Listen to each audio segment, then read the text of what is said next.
Hey everybody, today I'm going to give you a basic overview of a bunch of air setup options that you have. When you're setting up your marker, you want to set it up in a way that's comfortable for you. That's your primary concern. And one of the most important factors in making sure the marker fits you is having the air configuration exactly the way you like it, the way that's most comfortable and ergonomic for you in particular. When you're doing this, you have a lot of options. I'm going to look at a bunch of common ones today, but there might be something else that works better for you, so keep your options open. Probably the most common air setup that's out there today is bottomline. That's when you have the tank attached to an ASA attached to the bottom of the trigger frame. Bottomline has a lot of good things going for it, and that's why a lot of people like it. First and foremost, it gives you a nice stable shooting platform. You could use the tank kind of like a stock, but it doesn't get in the way of being able to put your head right behind your marker and play either the right side or the left side effectively. Also, if you're shooting electro, it gives you the option of cradling the marker with your arm without having to actually support the marker with your trigger hand. This gives you more freedom to walk the trigger because you don't have to use the muscles in your hand to actually support the weight of the marker. You're doing that with your arm and with your front hand, leaving your trigger hand free to use the full dexterity of your fingers to walk the trigger as fast as possible. However, I think there are a couple of downsides to bottomline.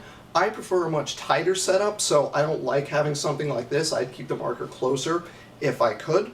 And also, the tank in the back makes the marker quite back heavy. To some degree, this will be balanced off by the hopper, more towards the middle of the marker, but even with the hopper, the balance point is going to be behind the trigger frame, and you'll often see people carrying around their markers like this from the back here. As far as the ergonomics of actually using the marker go, you tend to want the balance point to be more in the middle near the trigger. So that, I think, is one thing to consider.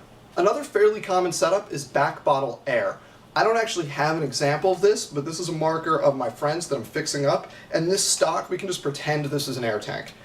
Back bottle air is when the air tank comes out of a back bottle ASA at the rear of the marker, right here. Instead of coming off the frame, it comes off the back of the marker. This has some of the same advantages and disadvantages of bottomline.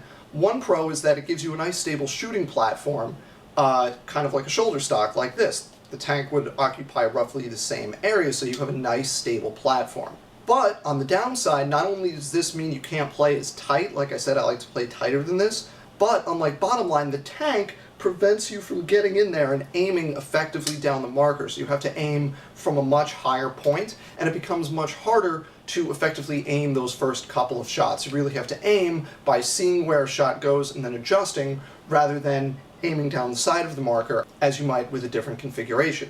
To counter this, I've seen people actually play back bottle with the tank over their shoulder like this.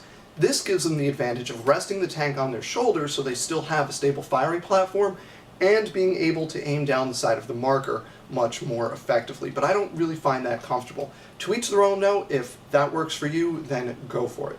Another fairly common option is the use of a drop forward to move the tank down and forward from a bottomline position. There are basically two schools of thought when it comes to using a drop forward. One is to use a very small drop forward that basically repositions or re-angles the tank to basically make it a more comfortable bottomline setup. The second option, which I have here, is to use a much larger drop forward to basically get the tank out of the way so it doesn't act as a shoulder stock and significantly rebalance the marker. The first option, just moving the tank around, has most of the same advantages and disadvantages of a bottomline setup. When you have a setup more like this, you have a different set of pros and cons. On the con side, you no longer have that stable firing platform because it's not really comfortable to use the tank as a stock. I shouldn't say it's not. For me, it's not. Some people do like having the marker up higher like this, but it's a little hard on the wrist to get it in there. But on the other side of the coin, now we can play much tighter than we used to. I kind of play this like this. I don't use it in my shoulder, but I'm much tighter to the marker than I would be if I were using a bottomline setup. Also, the balance, I think, is much better now. Instead of balancing back here, the marker now balances much closer to the middle, and I really like that. So that is another very common air setup option. A slightly less common setup that you see is called California air. This is mostly used with smaller tanks for pump or stock class markers. And California air is where, instead of having a tank right here where the bottom line ASA is, you have a stock of some kind, usually a T stock, okay? So you have a piece coming out like this, and then a cross piece like that you use to anchor the marker on your shoulder. And then you use 1 or 2 clamps to put a tank, usually a small tank like this, a 13.3K, underneath that stock, and then run the air to the marker from there. That's called California style. It generally has the same pros and cons as bottom line because as far as the space it takes up, it's very similar to bottom line, but because it uses a dedicated stock rather than just a tank, it tends to be somewhat more ergonomic, and the balance of the markers tend to be different in the first place because that setup is typically used with pump or stock class markers. You see a lot of this with CCI Phantoms, for instance. One setup you see every now and then, even though it isn't terribly common, is vertical air. This is where the air tank comes out of a vertical ASA, usually immediately in front of the trigger frame. This is a great setup if you want to play really tight because it gets the tank off the back of the marker completely, so you're able to really get in tight with your marker, and I really like that about this setup. However, you don't have that anchorage point, so if you need more than just your 2 hands to stabilize your marker when you shoot, this might not be a great option. Also, this marker will balance very differently compared to a back bottle or bottom line marker with the tank in the front. It tends to be much more front heavy, obviously.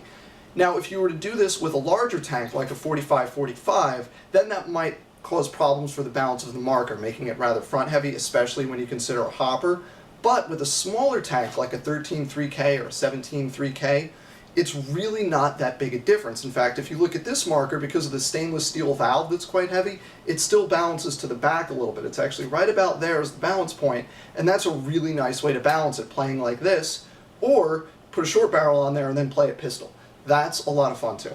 With vertical bottle though, you do have the problem of playing tight when you're on the ground, especially if you're using a longer tank. If you're using like a 50-45 stubby kind of tank, it won't be that big an issue, but with a 13 or even a 17, which is a few inches longer, or 45-45, and you're playing on the ground, you're going to have a hard time holding the marker up and still staying low to the ground. You're going to have to hold it mostly sideways, and then you might have problems feeding paintballs. So that's one thing to consider when you're looking at a vertical bottle configuration. And finally, let me show you one of my favorite setups, Hawaiian style.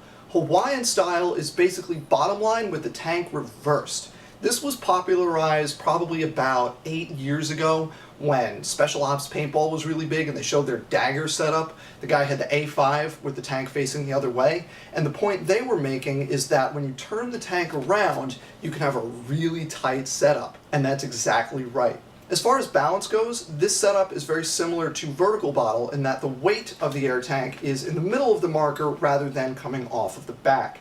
However, there's one advantage here over vertical bottle, and that's the height issue. I said with vertical bottle, the tank tends to stick out to the bottom quite a bit, and if you're playing low to the ground, that might be an issue. With Hawaiian, you're essentially playing with a reversed bottom line setup, so the bottle doesn't go any lower than that. The tank stays right about at the bottom of the frame, and you can still play as low to the ground as you normally would. One significant consideration when you're going Hawaiian style is that you probably cannot use a vertical regulator. There just won't be room for it, right? You can't have the tank coming out the front of the trigger frame and a regulator hanging down from the vertical ASA, so you have to pick one or the other. You have a couple ways to get around this. For instance, here I'm using a female stabilizer from Palmer's Pursuit Shop. This is an excellent regulator, and it also acts as an ASA, so the tank goes right into the regulator, and I have no need for vertical regulator on markers that use this setup. Another option is to use a drop forward reversed, so that instead of bringing the tank from here to here, you're moving it from here down this way, and that might give you enough room to use the vertical regulator. Finally, if you're using a marker like a Phantom, then you might want to use like a sideline regulator, one that goes into the valve on the side. That'll also work with an automag, even though you don't really need a reg on an automag, it's another option you have. So these are just some of the most common air setups you'll see on paintball markers these days. There are certainly other ones out there. I haven't talked at all about 12-gram configurations, and I haven't talked about some of the more unusual air setups you might see. For instance, you'll often see Milsim players with a forward horizontal tank running under the barrel. So you have a 13 or 17 or 22 3K mounted under the barrel facing forward, like one of those grenade launchers, like a noob tube. Or sometimes you'll see people with the ASA or a female stabilizer coming directly off the side of the valve, with the tank running horizontal to the right side of the body of the marker. I don't want to say that's common, but when you do see it, you tend to see it on things like Phantoms or Gargoyles, stock class markers generally, and you'll have a very tight setup where you have the feed tube, the single tube body, and the tank in this little triangle configuration, and it's a nice, very tight setup. So I haven't shown you everything, but I hope I've covered a whole lot of the air setups that are out there. Thanks for watching. See you next time.